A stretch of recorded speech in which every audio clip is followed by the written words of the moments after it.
Here we go. Hey guys, that was an amazing Wrestlemania. This is our post-Wrestlemania video. Like a reaction. This is new, kind of. Yeah, but new thing. Yeah, we're together, so we figured why not? yeah. This is Brando. For those of you who do know him, he's always on the channel, and I'm Nate, the co-host of Journey into Comics, the podcast that we do. That was a phenomenal Wrestlemania. It was probably one of my favorites in recent memory. It's probably maybe a notch above last year, because I think the last 2 years have been just phenomenal. It really has. They packed so much into this card. You know, the only complaint I had, to just get the one complaint out of the way, was the daylight. Because to have Bray and Taker come out in daylight, it kind of took away from their darkness. You know what? I feel like it worked for. I feel like they worked it for Taker. I feel like the lights, they kind of overpowered the lights for almost everybody who wanted more, like Triple H's entrance had more green and everything. So it worked. I don't really think it detracted. Earlier on in the day, though, when for the pre-show in the first match, it was really bright on the ring. So that was detracting to me. I mean, so much so, though, that you could see people at ringside literally covering their eyes because of how sunny it was. Now, how bad would that suck? To pay... like thousands of dollars to go sit ringside, not to be able to... Exactly. You're like feet away and you can't see anything. You're like, we gotta look like, on the dude, I screen. don't even wear a hat. No. Hey, why don't we just start going down the list? I made notes on my phone, so please excuse me on my phone, but this is how we're just gonna be able to remember and keep this whole kind of intact. We're being pro. But, the pre-show started off with a tag team match. Tag team match did not disappoint. Mm-hmm. It was not last year's tag team match. Right. I mean... I don't remember who was in it, but I remember it was kick-ass. Well, this year it was the Usos, it was Cesaro and Kid. Those were the former champions and the current champions. Then you had the New Day. Then you had the Matadors. Lost Matadors. Lost Matadors. So pretty much Cesaro and Kid went over. One of the Usos was hurt. Jimmy was hurt. Who was he hurt? And Jay carried the rest of the match, which was awesome to see him be a solo competitor in that and just thrive. Yep. So basically, we had the kind of another, like what they did with the ladder match. They had a lot of guys in the ring, kind of doing some big spots. They were kind of going all over the place. It was kind of confusing on who was actually the legal man. I don't know how that referee kept track. He did a decent job. There were some confusing moments there. I remember there was a moment where someone was trying to pin Big E. Mm-hmm. And the ref was going, no, he's not the legal guy. And then that person, I think it was Jay Uso, got tagged. And then all of a sudden, Big E was the guy who was legal. So it was kind of thrown off. But yeah, Cesaro and Kid retain. I like that because they are a really interesting team to me. I feel like they mesh well. And Kid is finally getting to shine. Yes. And that is important. Partially because of Total Divas. True. That's true. I mean, it is helpful. But he's getting ring time on main roster, and that's what I like. After that, also on the pre-show, they did the Memorial Battle Royal, Andre the Giant Battle Royal, and they had 20 guys in this year. I'm pretty sure it was like closer to 30. It might have been 30. Because I thought it was 20, but Big Show won. They sort of teased they didn't tease it. They actually fully committed to turning Miz down against the Miz, which was great. It was awesome. It was a great moment. He threw Miz over. We all thought maybe we were going to get this miracle moment, but Big Show ended up winning, which I'm actually sort of okay with because it makes sense. I mean, how many years does he have left in the ring? You want to give him the Andre the Giant Battle Royal Memorial trophy at least once. He is the living giant. Yes, I think he's well deserved. Although I think they could have really cemented Sandow on his own if he could have went back and won, or maybe if they worked together. I don't know, but maybe Miz then gets thrown over after they work together, and then it's like a big shocking. But you know what? I don't think it hurts him that much. It just kind of sent a mixed message to me a little bit. But overall, I'm okay with Big Show winning because there wasn't really that many people in there that I was like that guy. I wanted Tommy to win mainly because he was a NXT guy, and I wanted him to be able to get I'll get my moment right now, like right away, and then maybe it kind of boosts him up to the main roster sooner. But then, the first match of the actual pay-per-view was the IC title. IC ladder match. And of course that had R-Truth, Bad News Barrett, who was a champion going in, Dean Ambrose, Daniel Bryan, Dolph Ziggler, Luke Harper. Am I missing anybody? There were 7. Did you name 6 or 7? I can't remember. I lost count. I lost count too because I wasn't counting. But I want to say that was it. Am I missing somebody? Guys, I don't know. I don't... Oh. Anyway, So anyways, this doesn't you know, matter. pretty much this was a sort of a harken back to some of the old like Money in the Bank ladder matches that they had in the past. A lot of big spots, a lot of crazy stunts done in this match. But Brian went over, the crowd went well nuts for him. So There was an amazing finish in that match where it was Ziggler and Bryan on top of the ladder, and they were just headbutting each other like no avail, just going at it constantly. somebody make a meme with like the Wayne's World thing with like Queen or something. Yes. With Bohemian Rhapsody with those guys kind of headbutting. But I was okay with him winning. I was either him or Dean Ambrose for me. Ziggler as well. I mean, this could have went multiple ways, but I can see why they gave it to Bryan because he needed a big win from coming back. It's his first big win. It was his first big win, and it's good to now put the title on someone who's hot. Yes. So now that the IC title is much more important than it has been in the past. Not to say the IC title isn't important, but sometimes it does get buried in the company. Oh, dude, it does a lot. It does a lot. And speaking of, we're going to get back to that same kind of topic a little bit later because right next we had Orton versus Rollins. What a great match. It was great. The finish was the most impressive finish I've seen in years. Oh yeah, he goes up for the freaking curb stomp and he like lifts him up and catches him for the RKO. That was amazing. It really was. Orton is such a general in the ring, so to have Rollins, who is becoming a general, go against him was very. I mean, it was a good setup, and it helped to build something that also happens much later in the night. Yeah. It was also a really good implementation of J&J Security that I thought they did pretty good at ringside as well. They did a little. They didn't overimpose. They didn't do a whole lot. They sucked their nose in right at the right time to get some good pops. Took a good couple bumps. They did. Some nice RKOs, so that was great. But Rollins brought it, and so did Orton. Absolutely. Both of them get it. The next match, Sting versus Triple H. Now, going into this match, you told me, and I would try to remember exactly how you worded it, you said, there is no way, if they're intelligent, they will put Triple H over. That would be the dumbest move. Your words. Yes, That was. would be the absolute dumbest I move. couldn't see it any other way. And then they did it that way. They Yes. put Triple H over. They did. And it kind of worked. In a way, yes. I kind of wanted Sting to get the win here, but basically Triple H won. I thought it was a great match. They cut a great pace. Sting is in great shape For 56? For 56, yeah. Yeah. He's really, it was old school. It was awesome to see him in the ring. Fans went nuts for him. And then we had DX come out. Badass Billy Gunn, Road Dogg, X-Pac. They come out to help out Triple H when he's got him in Scorpion and Deathlock. And then... Fucking NWO came out. It was amazing. Something fell. It fell. Screw job. But, dude, I mean, Hogan, Hall and Nash, they come out. DX and the NWO lock horns. Like, that should have happened like years ago. It was truly the Monday Night Wars. Dude, it come was to like life. in the middle of a hall, like the retirement home. It's almost like the Yes. like the scene from like the Warriors or Except for it was the NWO and DX. I still think it would have been funny. We were talking about this West Side while Story. Yeah, I mean, we were talking about this while the event was going on. I thought it would have been really hilarious had X-Pac had multiple shirts on, coming out with DX, then pulling that shirt off and being with the NWO, and then pulling that shirt off and being back with DX. Now, one thing we didn't mention, Sting has H in another Scorpion Deathlock, and Michaels comes out and kicks Sting square in the jaw. And it was almost kind of like a rehash in a way of the Undertaker bout from 28 when he kicked Taker down. It was sort of like that, but Shawn wasn't the special guest. He just kind of appeared up. Yeah, he appeared out of nowhere. He must have been like sleeping under the ring. Yeah, I know. He must have been there all day. But I mean, it was a really good match. I was surprised at the end that he got the win, that Triple H did. But in the end, they all got in the ring, they all stood up, and then they shook hands. Showed a sign of respect, and I noticed that it seemed like Triple H was essentially telling Sting, I know now that you loved what just happened, and you need to come do this more. It would be awesome. Sting said the door was very much open. If they ask me, I will. And no question, he could very easily go. If this was Sting's only match in the WWE, I'm pretty happy with it.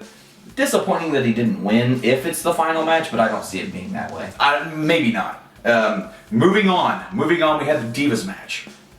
I'm kidding. It actually was really good. It was a good match. They gave him some time. The Bellas against Paige and AJ. Paige and AJ. It's like Cage and AJ. I don't know. Corporal Cajun. Yeah. Misfits in action. Anyway, yeah, they cut a good pace. They put on a good show. AJ stayed on the outside on the floor for a good while, but then she came in. It was like the first 6 or 7 minutes. They kept every time she get up on the rope. Think about that. You said that amount of time. They gave this match time. Yeah, they really did, and they could have given it more. AJ gets the win here with the Widow's lock, peak lock. I don't know what is it, the Black Widow thing? Lock. It's the. But anyway, they AJ and Paige get the win here. They didn't screw each other over either, which I was kind of expecting to happen. They kind of teased some tension in between them. Yeah. Yeah, but they didn't go that route, which was nice. I think after WrestleMania now, we'll see those two kind of split off and do their own things. Potentially. Maybe both of them or one of them will go for is it Nikki that is the champ right now? Yes, Nikki's the champ. So maybe they'll go for Nikki's title. Yeah. We'll have to see. The next match on the card, Rusev versus Cena for the United States Championship. A lot of build up to this. They did. They really went kind of old school WWF style, taking it being, Russia versus US and the whole patriotism. John Cena is the good American. And it was sort of kind of like harking back to WrestleMania 7 with Sergeant Slaughter. Yeah. But it was with Russia. Because, of course, with politics, a little rough around the edges. But it's really neat. I loved the match. It wasn't the greatest match. They cut a good pace. They got all their spots in. John Cena impressed me because he actually started doing things that's not usually in his repertoire. For him to leapfrog off the second rope into some kind of weird form of a stunner was neat, and I appreciated that because it was like it no longer is just the 5 moves of doom. He did the 5 moves of doom. He did do the 5 moves of doom, but he kind of stretched beyond. He did. So that was good. They both brought it. They worked out a finish that they can go with in the future. This isn't over between these guys. Noticeably, Lana did try to throw in the towel for Rusev. At one point, she threw her shoe, and I thought that's what they were going for. Yeah. And then the ref's like, well, I don't know what this means, and kicked the shoe out. And I was like, well, what if that was a give up? That sucks. Well, it's not towel. But anyway, Cena wins the U.S. Championship, which is weird because it was 11 years ago at WrestleMania 20. He won the U.S. title. But again, back with what we said about Bryan, this puts the 2 mid-card titles on top-tier talent. And hopefully they can do that and utilize them to kind of raise those belts up a little bit. Now, well, I guess I can't spoiler that Nope, yet. not yet, because we're going on to the next segment, which is a talking segment, which was usually kind of held for a Raw or SmackDown, but the Authority comes back out, Triple H with his big old leg bruise that he got. That was ridiculous. It was pretty bad, but he's no selling it, man. He's out there in his suit with Stephanie. They're bragging that they sold out the entire arena. It was 76,976, I do believe, people in Levi Stadium tonight. I didn't write down the number. Well, I'm pretty there is sure a number that I did write down though. Okay. It's over 9,000. It's over 9,000. I love that. Because, they're out there saying they own everybody, they own the network, they own the fans. The Rock comes out, which, of course, he has the fans, they don't own him. And then Stephanie was like, get out of my ring.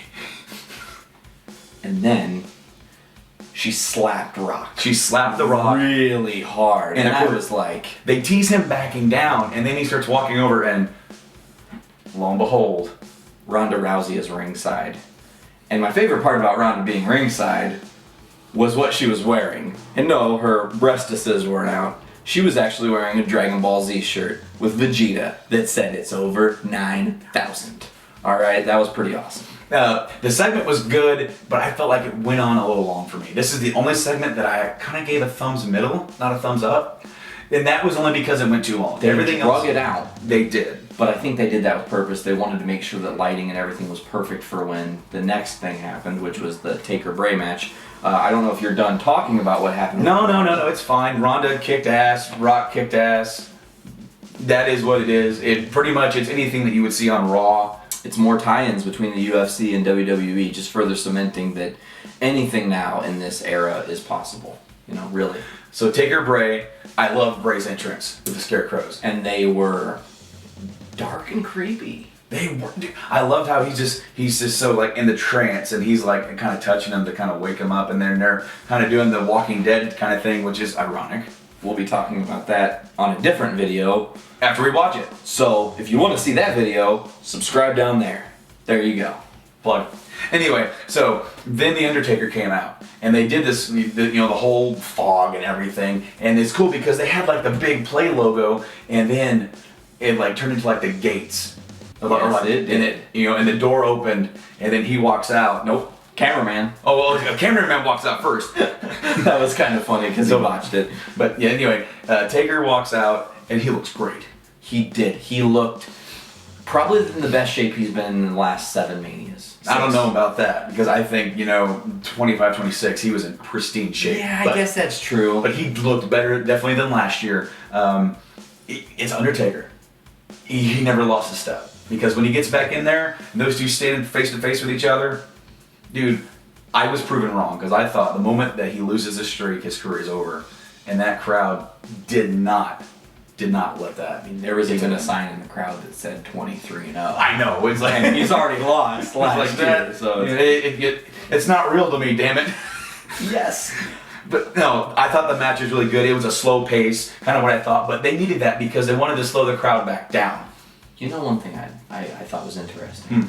Taker had the kind of sort of American badass haircut going. He did. He got rid of the mohawk. He did. He got rid of the mohawk. He didn't have just the chin beard. He was throwing his goatee back out. He looked more like old school Taker. He came at Bray. Bray had a lot of offense. They almost botched Sister Abigail. Good recovery on that. That was really cool. But Taker gets the win. He did win. It was a clean finish. Tombstone pile driver. Classic Taker. Do you think this hurts Wyatt? No, I don't think so, because Wyatt just was trying to antagonize Undertaker, get him to come out of retirement, get him to fight, and prove to the fans, it was kind of almost a mind game. And now that kind of can work with Bray, that he did what he set out to do. Yeah, well, except for ascend to his throne to become the true face of fear. But dude, he's still so creepy. Dude. One of my favorite spots in that match, real quick, was the moment they were both out. We're getting to a 10 count. We get to 7. Bray crabs. Yep, he needs to do the crab walk. And then at 8, Taker sits up. And it was just hair on my arms raised instantly. It was a brilliant spot. You knew they had to do that spot. Exactly. No, dude, it was great. I liked the match. It wasn't the best match on the card, but it served its purpose. Both guys worked really hard. Heard a rumor that Wyatt got hurt earlier in the day, and I really didn't see any slowdown from him at all. He was firing it on all cylinders. He even threw himself into the steps, torpedo style, which is like, okay, well, I guess you really do want to hurt yourself. Anyway, that leads us up to the main event. Lesnar versus Roman Reigns. Going into this main event, what did you think? I mean, there is a lot of pressure on WWE to do this main event right. But no matter what you do, seemingly, it's wrong. Right. You give the belt to Lesnar. It's like, oh, well, this guy who kind of barely halftime works still holds the gold. Yeah, that maintains his dominance. Okay, then you have Roman Reigns, the new young blood guy that at one point everybody wanted to have the push. And now they don't want him to have the push. So they can't really give it to him either. So when it played out how it played out, where was your rapid reaction for this? Okay, because the match started off so physical. It was very physical. It was almost like a replay of the Cena match at SummerSlam, where Cena came in, to fight. Roman came in to fight. Lesnar shut him down. Well, they battled into the corner. Lesnar got bloody immediately. Yes. He took a punch square to the eye. He bled, and then F5 right away. Yep. Just no playing around. Lesnar dominated like most of this match. A lot of suplexes. A lot. Yeah. Was it 8? You ready for this? On 3, we're gonna say what Lesnar said that was fucking awesome. 3, 2, 1. Suplex City, bitch. Yes. And it was trending worldwide. It probably still is. Yeah. At this point, because this is just right after WrestleMania. But then they started working him out, and Reigns get he gets a few good shots in, and he starts seeming to get control. And these guys were beating the crap out of each other. Lots of blood. There was They blood. were These guys were connecting with a lot of these blows. These guys were playing hard. There were a couple knee strikes to Reigns' ribs that I was like, oh, I did The knee not. strike to Lesnar's face. Also amazingly painful looking. Yes, I mean, if that was a work, Yes. yeah, congrats to you guys. And then it seems like Reigns was making a comeback. It was going to be the old school babyface Hulk Hogan. He gets beat up for all of it, and he starts getting a comeback. He comes in, spears him what? twice for 3 Superman punches. 3 Superman punches, 2 spears, and then Lesnar hit him with a 4th F5. They're both on the mat. What's gonna happen? Rollins music hits. Rollins cashes in Money in the Bank. And then, in something I don't think I was really expecting, they announced that it was now a triple threat match. He's in the match. And then Rollins kicks Reigns out. He goes there, curb stomps Lesnar. And then he kind of comes over to curb stomp him again, but Lesnar catches him for the F5. You're like, oh shit. Is he really gonna beat him now? And then, so we're gonna get the, Reigns, you never beat me. And Lesnar's like, I beat somebody. And then we would have had our 3rd ever Money in the Bank winner to not win when they cashed in. But that's not happened because when he had him, Reigns speared the hell out of him. And that almost looked botched. I mean, he hit him hard. He hit him pretty hard. Everything he had. And then Rollins hit the curb stomp on Reigns. And pinned him 1, 2, 3. And I think that's going to set up something really phenomenal in the future. You have 2 former Shield members that now can really feud for that belt while incorporating a very pissed off Brock Lesnar. Because he never lost the title. He never lost it. Yeah, no. So, I thought overall this show was great. That was a great shocking way to end it. That was a great way to sort of weasel your way out of a tough situation. Because with the crowd was very pro Lesnar. They were really divided on Roman. I felt like they were sort of getting behind Roman during some spots. Yeah. But then when he started making his comeback, you could tell it was really divided. So this is a good way not to, maybe not have Brock walk out with it, but still, this is the first ever Money in the Bank cash in. At Wrestlemania.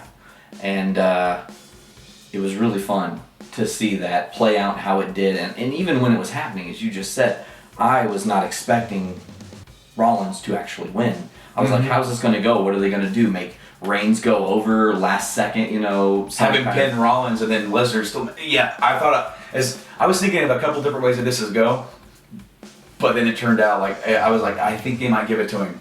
And it sort of worked out that way. And I was kind of surprised, to be honest with you. Yeah. One thing that was really great, though, at the end, as Rollins is walking up the ramp, one thing that did not happen that solidifies him as an actual legitimate champion, the Authority did not come out to celebrate with him. No J&J security, no one. It was his moment to shine by himself. Yeah, some people might say that, him doing it in a cheap way may not solidify him yet. But the fact is, he's proven himself the last couple months of being a top-tier talent. And in reality, his kind of character would be to sort of sneak in, kind of an edge, and kind of steal it away. And where else is he going to do it when has Lesnar have been that vulnerable? Or not in the past year. No, not at all. Not So it was a perfect time. Yeah, absolutely. Anyway, I love this Mania. It was a great Mania. I'd give it 8 out of 10? Dude, I'm almost 8.5. Almost 8.5? So we'll call it 8.5. If I'm 8, you're 9. That's 8.5. We'll split it in the middle. All right, man. So WrestleMania 31 was an 8.5. Yep. You heard it here first. Journey into comics. All right, guys. Check us out on Facebook and Twitter, JIC Podcast. Check us out on Instagram right here. Check out other videos here on the channel. We are on iTunes. You can subscribe to us and get our podcast every Sunday or Monday when it is released. Yeah, because we got one coming out that's not up yet, but it will be tonight. Absolutely. So by the time you see this, it should be already up. Anyway, guys, thanks for watching, and we got a Walking Dead video to do. Yeah, we gotta go watch that. Yep. Anyways, I'm Nate. I'm Brando. We'll see you guys later. Peace, guys.